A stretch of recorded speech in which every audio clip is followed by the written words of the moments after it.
जय श्री राधे। पूज्य श्री सद्गुरुदेव भगवान के चरणों में प्रणाम। पूज्य श्री भाई जी के जीवन की अंतरंग वार्तालाप। सन 1941 में पूज्य श्री राधा बाबा एक दिन प्रवचन देने जा रहे थे। तब उचित अवसर देखकर श्री भाई जी ने पूज्य बाबा से कहा, आप तो आए थे किसी और काम के लिए, पर आप लग गए धर्म प्रचार और लोक सुधार के कार्य में। पूज्य बाबा ने कहा, मैं आपके कथन का आशय नहीं समझ पाया, आप क्या कहना चाहते हैं। पूज्य भाई जी ने कहा, मैं क्या बताऊं कि मैं आपको किस रूप में देखना चाहता हूं। मेरी आंतरिक अभिलाषा है कि आपका जीवन श्री कृष्ण अनुरागिणी ब्रजांगनाओं के दिव्य प्रेम का साकार स्वरूप बन जाए। मैं तो चाहता हूं 10वें स्कंध के 44वें अध्याय का 15वां श्लोक, या दोहिने वहने मथनोपलेप, ये जो श्लोक है इसका सत्य आपके जीवन में चरितार्थ हो उठे। आपको धर्म उपदेशक बनना है या प्रेम सिंधु में निमज्जन करना है। श्री कृष्ण प्रेम से परिपूर्ण उस दिव्य जीवन का महत्व कुछ अद्भुत ही है। प्रवचन देने से बहुतों को लाभ होगा और आपकी प्रतिष्ठा भी बहुत होगी, परंतु इस प्रकार की बहिर्मुखता से उस दिव्य जीवन की प्राप्ति में बहुत अधिक विलंब हो जाएगा। पूज्य बाबा ने कहा, आप कहें तो मैं अभी मौन हो जाऊं। पूज्य भाई जी ने कहा, आज तो आप प्रवचन दे आए, लोग आपकी प्रतीक्षा कर रहे हैं, इसके बाद आप इस प्रवृत्ति से निवृत्त हो जाएं।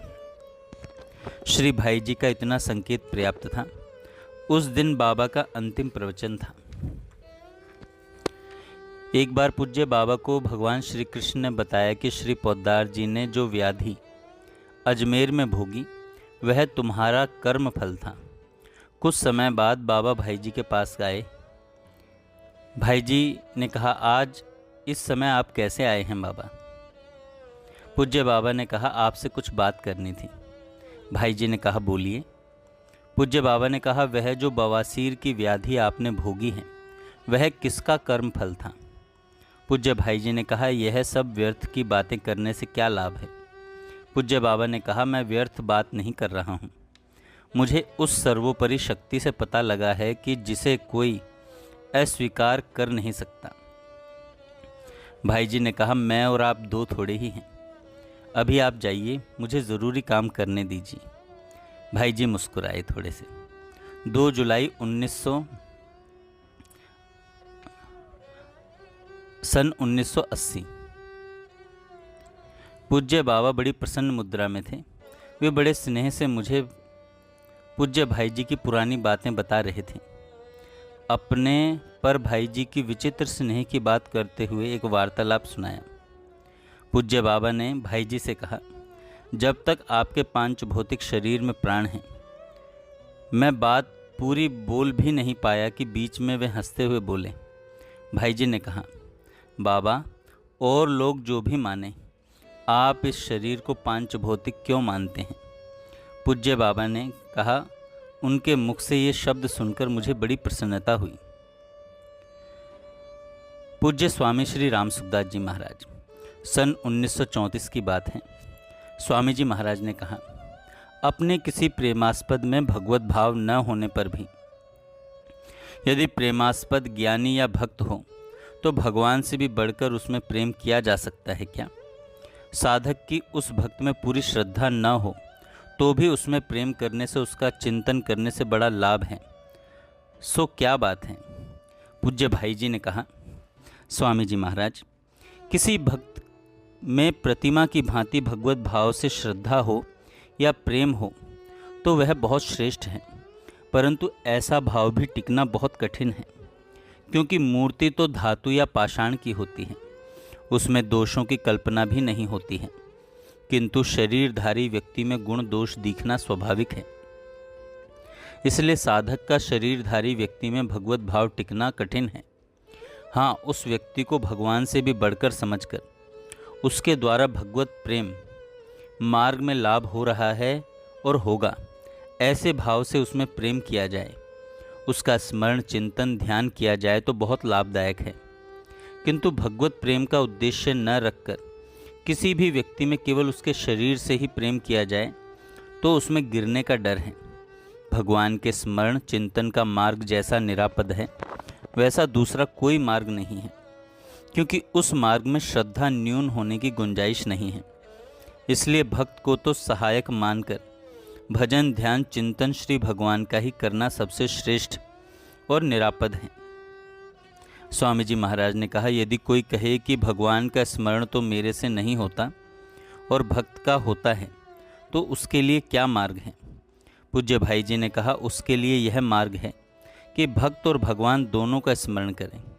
फिर यदि वह भक्त पूर्ण न होगा तो उसकी पूर्ति भगवान स्वयं कर देंगे, क्योंकि उसका उद्देश्य तो भगवत प्रेम प्राप्ति करने से है और भगवान का स्मरण करने वाले की त्रुटियां भगवान स्वयं दूर कर देते हैं। सारांश यह है कि श्री भगवान का स्थान किसी दूसरे व्यक्ति को नहीं देना चाहिए। भगवान भगवान ही हैं और भक्त भक्ति ही है। स्वामी जी महाराज ने कहा, आज प्रातः काल में सत्संग में आपने ऐसा कहा था कि जिनको भगवान के भक्त मिल गए हैं और उनको संतोष नहीं होता है, तो कभी उनको भगवान मिल जाएं तब उनको संतोष हो जाएगा। यह बात कैसे समझ में आवे? क्योंकि जब वास्तव में भक्त मिल गए हैं तो एक प्रकार से भगवान ही मिल गए हैं। भक्त और भगवान में अंतर ही क्या है? भाई जी ने दुजारी जी की ओर संकेत करते हुए, तुम लोगों को भ्रम हो रहा है। वास्तव में अभी तक तुम्हें भक्त ही नहीं मिले। यदि भक्त मिल जाते तो भक्त मिल जाने का विश्वास हो जाता। क्या तुम लोगों की स्थिति परिवर्तित नहीं हो जाती? स्वामी जी महाराज ने कहा, यदि कोई व्यक्ति अपने व्यापार को घर परिवार को छोड़कर किसी के भरोसे पर उसके समीप आकर हर समय रहता है और भरसक उसके कहे अनुसार करने की चेष्टा भी करता है, फिर भी उसको पूरा लाभ नहीं होता, तो क्या भक्त का यह कर्तव्य नहीं होता कि वह उसको लाभ करा दें?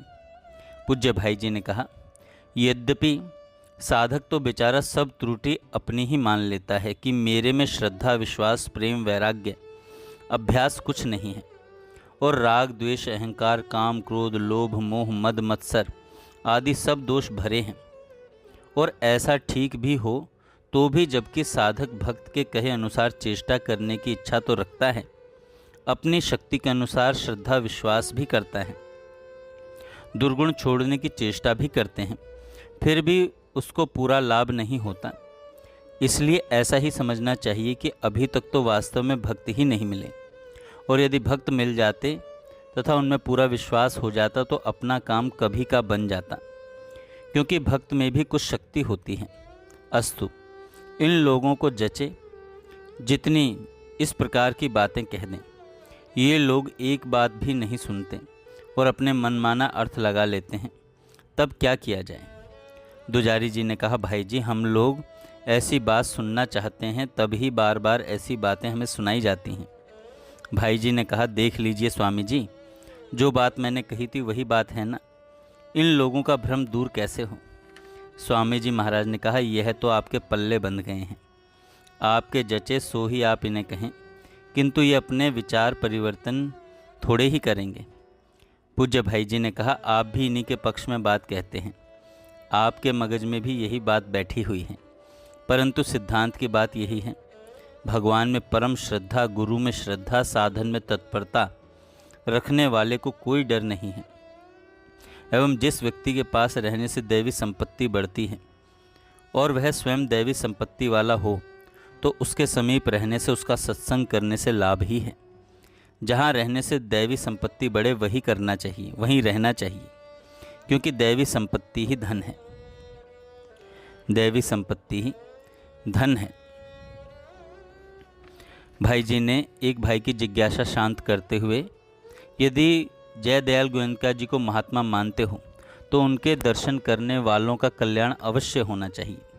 स्वामी जी महाराज ने कहा, इसी जन्म में कल्याण होगा या अन्य जन्म भी लेना पड़ेगा? भाई जी ने कहा, इसका कोई नियम नहीं है। स्वामी जी महाराज ने कहा, भाई जी, महात्मा के प्रभाव की बातें कहिए। भाई जी ने कहा, प्रभाव तो मैं जानता नहीं। स्वामी जी महाराज ने कहा, आप जैसा जानते हो वैसा कहिए। भाई जी ने कहा, महात्मा के दर्शन स्पर्श भाषण आदि से चेतन प्राणी पवित्र हो जाएं, इसमें तो आश्चर्य ही क्या है। उनकी जिस जड़ वस्तु पर दृष्टि चली जाए उस जड़ वस्तु के संपर्क को पाकर भी मनुष्य पवित्र हो जाता है। जिस वृक्ष का फल महात्मा ने स्वीकार कर लिया, उस वृक्ष का फल खाने वाला, उस वृक्ष से स्पर्श की हुई वायु के स्पर्श से आसपास वाले वृक्ष एवं मनुष्य पवित्र हो जाते हैं। महात्मा ने जिस लालटेन को देख लिया, उसको देखने वाला पवित्र हो जाता है।